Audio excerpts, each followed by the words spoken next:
ఎమ్మిగనూరు నియోజకవర్గానికి మీరు చేసిన అభివృద్ధి ఏమిటో చెప్పండి జగన్మోహన్ రెడ్డి. ఎమ్మిగనూరు నియోజకవర్గ ప్రజలు క్షమాపణ చెప్పిన తర్వాతే ఎమ్మిగనూరులో పర్యటించండి అంటూ మాజీ ఎమ్మెల్యే డాక్టర్ బివి విజయనాగేశ్వరరెడ్డి ఎద్దేవా చేశారు. ఎమ్మిగనూరు నియోజకవర్గ తెలుగుదేశం పార్టీ అభ్యర్థి డాక్టర్ బివి విజయనాగేశ్వరరెడ్డి ఈ రోజు స్థానిక ఎమ్మిగనూరు పట్టణంలో తన స్వగృహంలో పాత్రికేయుల సమావేశం నిర్వహించారు. ఈ సమావేశంలో ఆయన మాట్లాడుతూ వైసీపీ ముఖ్యమంత్రి జగన్మోహన్ రెడ్డి ఈ నెల 29న ఎమ్మిగనూరులో పర్యటిస్తున్నారని, గతంలో పర్యటించినప్పుడు కూడా ఆయన్ని సూటిగా కొన్ని ప్రశ్నలు వేసినా కూడా ఇప్పటి వరకు సమాధానం చెప్పలేదని, ఇప్పుడు కూడా జగన్మోహన్ రెడ్డిని సూటిగా ప్రశ్నిస్తున్నామని, సమాధానం చెప్పి ఎమ్మిగనూరులో పర్యటించాలని ఆయన పేర్కొన్నారు. ఎమ్మిగనూరులో మీ 5 ఏళ్ల పాలనలో చేసిన అభివృద్ధి చూపి ఎమ్మిగనూరులో పర్యటించాలని వాపోయారు. గతంలో టీడీపీ హయాంలో సుమారు 2000 కోట్ల రూపాయలతో మంజూరు చేయించిన ఆర్డీఎస్ ప్రాజెక్టు పూర్తి చేశారని పర్యటిస్తున్నారా? ఎమ్మిగనూరు పట్టణ ప్రజల దాహార్తిని తీర్చడానికి 144 కోట్ల రూపాయలతో గాజుల దిన్నె నుండి పైప్ లైన్ పనులు పూర్తి చేశారని పర్యటిస్తున్నారా? సుమారు 10,000 మందికి ఉపాధి అవకాశాలు కల్పించేందుకు సుమారు 94 ఎకరాల్లో మంజూరు చేసిన టెక్స్టైల్స్ పార్క్ పూర్తి చేశారని పర్యటిస్తున్నారా? తెలుగుదేశం పార్టీ హయాంలో పేదల కోసం నిర్మించిన సుమారు 7,000 టీఐడిసిఓ ఇల్లు లబ్ధిదారులకు అందించారని పర్యటిస్తున్నారా? వాల్మీకుల కోసం కోట్ల రూపాయల విలువైన భూమిని వాల్మీకి భవనం కోసం కేటాయించి భవన నిర్మాణానికి డబ్బులు మంజూరు చేసిన దాన్ని పూర్తి చేయలేక డబ్బులు వెనక్కి పంపించేశారని చెప్పడానికి పర్యటిస్తున్నారా? పవిత్ర రంజాన్ మాసం సందర్భంగా ముస్లింస్ అందరూ పండుగ చేసుకోవాలనే రంజాన్ తోఫా తీసేశామని చెప్పడానికి పర్యటిస్తున్నారా?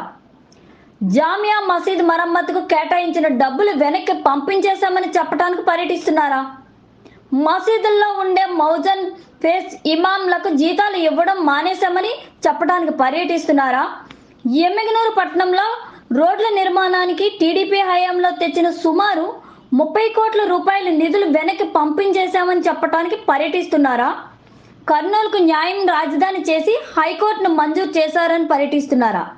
ఇవన్నీ వదిలేస్తే కనీసం గత 3 నెలల క్రితం ఎమ్మిగనూరు పర్యటనలో ఇదే ఎమ్మిగనూరు గడ్డపై మీరు సుమారు 40 కోట్ల రూపాయలతో మంజూరు చేసిన గంజహల్లి తెర్నేకల్ బ్రిడ్జి నిర్మాణానికి కనీసం నిధులైనా కేటాయించారా అని ప్రశ్నిస్తూ వీటికి సమాధానం చెప్పి ఎమ్మిగనూరులో పర్యటించాలని, లేనిచో ఎమ్మిగనూరు ప్రజలకు క్షమాపణ చెప్పి ఎమ్మిగనూరులో పర్యటించాలని ఆయన పేర్కొన్నారు. గతంలో కేశవరెడ్డి గారు ఎమ్మెల్యే కాబట్టి ఇప్పుడు నేను అంటున్నారు. మరి మీరు సమాధానం చెప్పండి. మీరు వైసీపీ పార్టీకి సంబంధించిన వ్యక్తిగా ఎమ్మిగనూరు నియోజకవర్గానికి ఏదైతే మీరు ఇచ్చిన హామీలు, ఏదైతే మీరు చెప్పిన హామీలు, మీ అధినాయకుడు జగన్మోహన్ రెడ్డి గారు చెప్పిన హామీలే ఇంతవరకు 5 సంవత్సరాలు నేను చెప్పినవన్నీ ఎక్కడైనా అమలైనాయా? మరి అమలు కాకుండా మళ్ళీ రెండవసారి వచ్చి మీరు ఓటు అడగడానికి ఏ హక్కు ఉందని అడుగుతున్నా. వీటన్నిటికీ సమాధానం చెప్పిన తర్వాత జగన్మోహన్ రెడ్డి గారు ఎమ్మిగనూరు ప్రజల్ని ఓటు అడగాలని చెప్పి నేను డిమాండ్ చేస్తున్నాను. ఇళ్లు గాని అదే రకంగా చేనేత పెన్షన్లు గాని ఏమైనాయి? ఈ ప్రాంతంలో ఉన్న బడుగు బలహీన వర్గాలు, ఎస్సీ ఎస్టీ మైనారిటీలందరూ కూడా చేస్తున్నటువంటి సంక్షేమం ఏమైనాయి? ఇక్కడికి వచ్చినప్పుడు ఎమ్మిగనూరులో అండర్ గ్రౌండ్ డ్రైనేజ్ కావచ్చు, రోడ్లు కావచ్చు, గోనెగండ్ల మండలంలో ప్రతి గ్రామంలో సీసీ రోడ్లు కావచ్చు, నందవరం మండలంలో సీసీ రోడ్లు కావచ్చు, అదేవిధంగా ఎమ్మిగనూరు మండలంలో సీసీ రోడ్లు కావచ్చు, ప్రతి ఒక్క గ్రామంలో అనుసంధానం చేసుకునేటువంటి కాలువలు, సీసీ రోడ్లలో ఎక్కడైనా పిడికడ మన్నేశారా? మళ్ళీ మొన్న నేను అడిగిన ప్రశ్నలకు మీరు సమాధానం చెప్పకుండా మళ్ళీ గోనెగండ్ల మండలంలో ఏదో బ్రిడ్జ్ శాంక్షన్ చేశారని బాకాలు వదుకున్నారు. ఆ రోజు పోనీ శాంక్షన్ అయిన బ్రిడ్జ్ కన్నా ఆ రోజు చెప్పిన మాట ఈ రోజు ఏమైనా అమలైందా? అది కూడా కాలే. అంటే కేవలము మీరు నోటి మాటలు నీటి మూటలుగా నువ్వు చెప్పిన హామీలు, మీరు చెప్పినటువంటి హామీలన్నీ కూడా అబద్ధపు నీటి బుడగల్లాగా ఈరోజు 5 సంవత్సరాల్లో ప్రజలందరికీ అర్థమైపోయింది. ఈ రోజు ఒకటి జగన్మోహన్ రెడ్డి గారి పాలన ఏమిరా అంటే విపరీతమైనటువంటి పన్నుల మీద పన్నులు వేసుకుంటూ పేదవాడి నడ్డి విరగొట్టి ప్రతి ఒక్క పేదవాడు కూడా 5 వేళ్లు నోట్లో పెట్టుకుని భోజనం చేయాలంటే ఆకాశాన్ని చూసి భగవంతుని తలుచుకుని, అల్లాను తలుచుకుని, యేసుప్రభుని తలుచుకుని ఈరోజు ప్రతి ఒక్కరూ మాకు చేతకాక ఈ రోజు పనులు లేక ఒక్క చోట ఒక్కరికి కూడా ఇసుక దొరకక ఇసుక మొత్తం సర్వనాశనం చేసి ఎవరి కడుపుల్లో పోయి ఈ ప్రభుత్వంలో దోపిడీ చేసి ఒక పేదవాడికి కానీ ఒక సామాన్యమైన పౌరుడికి బంగారమైన దొరుకుతుందో ఇసుక దొరకదన్నట్టు చేసిన ఘనత మీ ప్రభుత్వానికి కాదా? మీరు వీటన్నిటికీ సమాధానం చెప్పి రేపు ప్రజల దగ్గరకు వచ్చి మీరు ఓట్లు అడగండి. ఏం చెప్పారు జగన్మోహన్ రెడ్డి గారు? మద్యపాన నిషేధం చేస్తారంట. ఆ మద్యపాన నిషేధం చేసేటప్పుడు నేను ఓటు అడిగే ముందర ఏ వార్డులో గాని ఏ గ్రామంలో గాని మందుబాటలు కనపడితే నేను ఓటే అడగనని చెప్పారు ఆ రోజు. మరి ఎమ్మెగనూరుకు రేపు వచ్చి మీరు ఏమడుగుతున్నారు? సిద్ధమంట, మేము సిద్ధం. ఏమడుగుతున్నారు రేపు ఎమ్మెగనూరుకు వచ్చి మీరు? అంటే మీరు చేసేటువంటి 5 సంవత్సరాల్లో ఒక్క హామీ నెరవేర్చకుండా 99% హామీలన్నీ నెరవేర్చిన గవర్నమెంట్ వైఎస్ఆర్సీపీ అని మాట్లాడుతున్నారు. అంటే ప్రజలు పిచ్చోళ్ళు అనుకుంటున్నారా? ప్రజలు అమాయకులు అనుకుంటున్నారా? ఒక్క అవకాశం అన్నారు, ఇచ్చారు. రెండో అవకాశం ఇచ్చే ప్రసక్తే లేదు. ప్రజలందరూ సిద్ధంగా ఉన్నారు. మేము సిద్ధంగా ఉన్నామని మీరు చెప్పడం కాదు, ప్రజలు సిద్ధంగా ఉన్నారు. మేము కూడా సిద్ధంగా ఉన్నాము.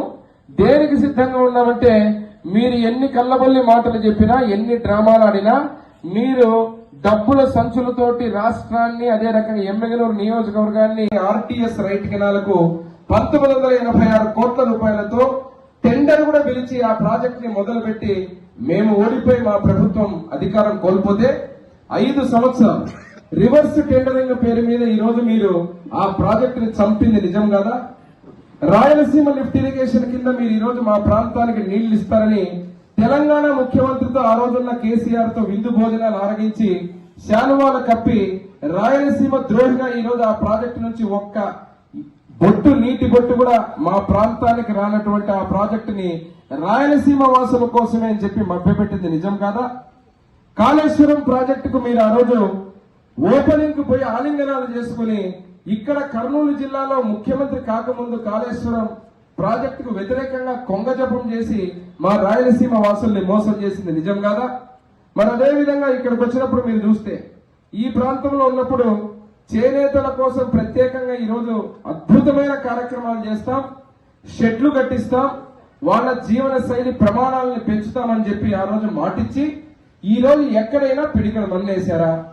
కేవలం ఈ రోజు 1000 ఓట్లు ఉన్నాయని చెప్పి సీట్ ఇచ్చి బీసీల కోసం అని చెప్పి బీసీల డ్రామాలు ఆడడం తప్ప ఎక్కడైనా కానీ మీరు ఈ రోజు నేతన్న నేస్తమని ఒక పథకం పెట్టి 1000 మంది ఉన్నారని సీటు తెచ్చుకున్నటువంటి వాళ్ళు సమాధానం చెప్పాలా? కేవలం 1300, 1400, 1200 మందికే నేతన్న నేస్తం ఇచ్చి సంక్షేమ పథకాల్లో మాత్రం 100 మందే గుర్తుకొస్తారు. ఓట్ల కోసం మాత్రం 1000 మంది చేనేతలు ఉన్నారని మీరే చెబుతారు. మరి దీన్ని ఎట్లా పోల్చాలి? ఈ రోజు మీ సొంత జిల్లాలో చేనేత కుటుంబం ఈ రోజు మీ రెవెన్యూ అధికారుల మోసం వల్ల, మీ వైసీపీ నాయకుల భూదాహం వల్ల కబ్జాలు చేసుకుని ఆ చేనేత కుటుంబం వేధింపబడి ఎక్కడికి పోయినా ఇంకా మాకు గత్యంతరం లేదని చెప్పి మానసికంగా కుళ్ళి ఆఖరికి ఆత్మహత్య శరణ్యమని చెప్పి ఒక తండ్రి, ఒక భార్య, ఒక బిడ్డ కుటుంబం మొత్తం ఆత్మహత్య చేసుకుంటే చేనేత వర్గానికి సంబంధించిన వ్యక్తులు స్పందించరా? ఈ రాష్ట్ర ప్రభుత్వం ముఖ్యమంత్రి స్పందించరా? ఎక్కడికి పోయింది మీ ప్రేమ? బీసీల మీద ప్రేమ. మరి అదే విధంగా ఇక్కడికి వచ్చినప్పుడు ఎమ్మెగనూరులో అండర్ గ్రౌండ్ డ్రైనేజ్ పూర్తి చేసేస్తాం. ఆ రోజు ఏదైతే కేశవరెడ్డి గారు మొట్టమొదటిసారిగా ఎమ్మెల్యేగా గెలిచినప్పుడు మొదలుపెట్టిన అండర్ గ్రౌండ్ డ్రైనేజ్ నేను మళ్ళా ఎమ్మెల్యేగా 96% పూర్తి చేసి 4% వదిలిపెడితే 6 నెలల్లోనే ప్రారంభిస్తానని కౌన్సిల్ సాక్షిగా చెప్పిన ఎమ్మెల్యే కేశవరెడ్డి గారి మాటలు ఏమైనాయి?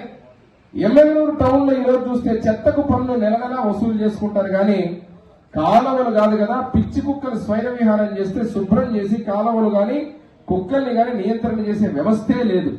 మరి అదే విధంగా జగన్మోహన్ రెడ్డి ఇచ్చిన హామీల్లో మీరు చూస్తే ఈరోజు రైతులకు ముఖ్యంగా మా ప్రాంతంలో రాయితీ విత్తనాలు ఇస్తారని చెప్పి 5 సంవత్సరాలు నకిలీ విత్తనాలు సప్లై చేసింది మీరు కదా?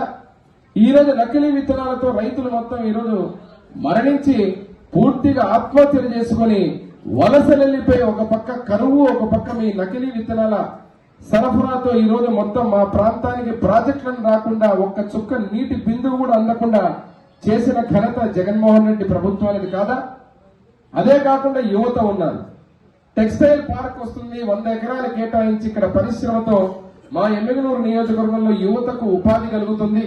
చాలా మంది చేనేత కళాకారులకు మనకు ఏదైతే ముడిసరకు ఉంటుందో ఆ ముడిసరకు తక్కువ ధరకు దొరికితే ప్రతి ఒక్కరికి పని ఉంటుంది. ఈ ప్రాంతంలో సబ్సిడరీ యూనిట్స్ వస్తే ఆ యూనిట్స్ ద్వారా అనేక మంది కూడా వేల మందికి ఉపాధి కలుగుతుందని మేము ఆలోచిస్తే, మీరు రియల్ ఎస్టేట్ వ్యాపారం చేసుకోవడానికి టెక్స్టైల్ పార్క్ మీ అనునాయులకు లేకపోతే ఒక 100 మందికో పట్టాలు ఇవ్వడానికి మీరు ఈరోజు వేల మందికి ఉపయోగపడే ఆ యొక్క భూమిని దారాదత్తం చేసింది నిజం కాదా? మరి ఈ రోజు ఈ యొక్క కార్యక్రమాలన్నీ మీరు ఇచ్చిన హామీలన్నీ సిపిఎస్ రద్దన్నారు, మోసం చేశారు, ఉద్యోగుల్ని మోసం చేశారు, అంగన్వాడీల్ని మోసం చేశారు, ఆశా వర్కర్లను మోసం చేశారు, జాబ్ క్యాలెండర్ అని మెగా డిఎస్ఎన్ యువతని మోసం చేశారు, ముస్లిం మైనారిటీ సంక్షేమం పేరు మీద మైనారిటీ కార్పొరేషన్ పెడతారని మోసం చేశారు, బడుగు బలహీన వర్గాలు ఎస్సీ ఎస్టీ మైనారిటీలు అన్ని వర్గాలను కూడా అనేక పథకాలన్నీ తొలగించి చివరకు పేదవాడికి 5 రూపాయలకు అన్నా క్యాంటీన్ పెట్టి భోజనం ఇస్తే పేదవాడి పొట్ట కూడా కొట్టి తెలుగుదేశం పార్టీ నారా చంద్రబాబు నాయుడు గారికి పేరు వస్తుందని చేసినటువంటి దుర్మార్గాన్ని ఎవరు ప్రజలు మర్చిపోలేదు. ఈ రోజు ఎమ్మెల్యేలు గడ్డ మీద కాలు పెట్టే ముందర మేము అడిగినటువంటి పోయినసారి కూడా అడిగాం. పోయినసారి అడిగినప్పుడు మీరేం చెప్పారు ఆ రోజు? గతంలో నేను అడిగాను ఇంకొక ప్రశ్న కూడా, మీరు ఇల్లు లేని పేదలందరికీ కూడా కేంద్ర ప్రభుత్వం తెలుగుదేశం ప్రభుత్వం అనుసంధానం చేసుకుని టిట్కో ఇళ్ల ద్వారా 8,000 ఇళ్లు ఇక్కడ ఎమ్మెగనూరు నియోజకవర్గం నిర్మిస్తే, శివన్న నగర్ లో 4,000, మైనారిటీ కాలనీలో దాదాపు 3,000 చిల్లర ఉన్నటువంటి ఇళ్లు కట్టిస్తే ఏం చేశారు మీరు? కరోనా పేషెంట్లను పెట్టి మీ పార్టీ రంగులు కొట్టుకుని ఈ రోజు ఒక్క ఇల్లు కూడా పేదవాడికి ఇచ్చిన దాఖలాలు లేకుండా సర్వనాశనం చేసింది మీరు కదా? మరి పేదలకు జగనన్న కాలనీలు కడతారని చెప్పిన మీరు మా ఎమ్మెగనూరులోనే కానీ రాష్ట్రంలో ఒక్క కాలనీ చూపించండి. మీరు పేదలకు పట్టాలు ఇస్తారని చెప్పి చెరువుల్లో, వంకల్లో, కొండల మీద, వేరే ఊర్లో, ఎక్కడో ఎమ్మెగనూరులో ఉంటే కోడుమూరులో పట్టా ఇచ్చేది, కోడుమూరులో ఉంటేనేమో ఎక్కడో అల్లగడ్డలో పట్టా ఇచ్చేది. ఏం చేస్తున్నారు? ఈ హామీలన్నీ మీరు ఇస్తామని 5 ఏళ్లు మభ్యపెట్టి, నేను 130 సార్లు బటన్ నొక్కాను, ఆ నొక్కడం పూర్తి అయింది. ఇప్పుడు మీరు 2 బటన్లు నొక్కండి, మా ఓటు వేయండి అని చెప్పి మాట్లాడుతున్నారు సిద్ధం సభల్లో జగన్మోహన్ రెడ్డి గారు. మీరు అడిగే ముందర ఎమ్మెగనూరులో కాలు పెట్టే ముందర మళ్ళీ అడుగుతున్నా నేను, కర్నూలులో మీరు ఇచ్చినటువంటి హామీలు హైకోర్టు కనిపిస్తా ఉందా? బస్సు రూట్ ద్వారా వచ్చినా కనిపిస్తా ఉందా? రెండోది, ఎమ్మెగనూరులో మీరు ఇచ్చినటువంటి ఎల్ఎల్సి గానీ, గాజులు తిన్న ప్రాజెక్టు గానీ, అదే రకంగా ఆర్టీఎస్ రైట్ కెనాల్ గానీ, ఈ ప్రాజెక్టుకన్నిటి కూడా మీరు చేస్తానన్న హామీలు ఏమైనాయి?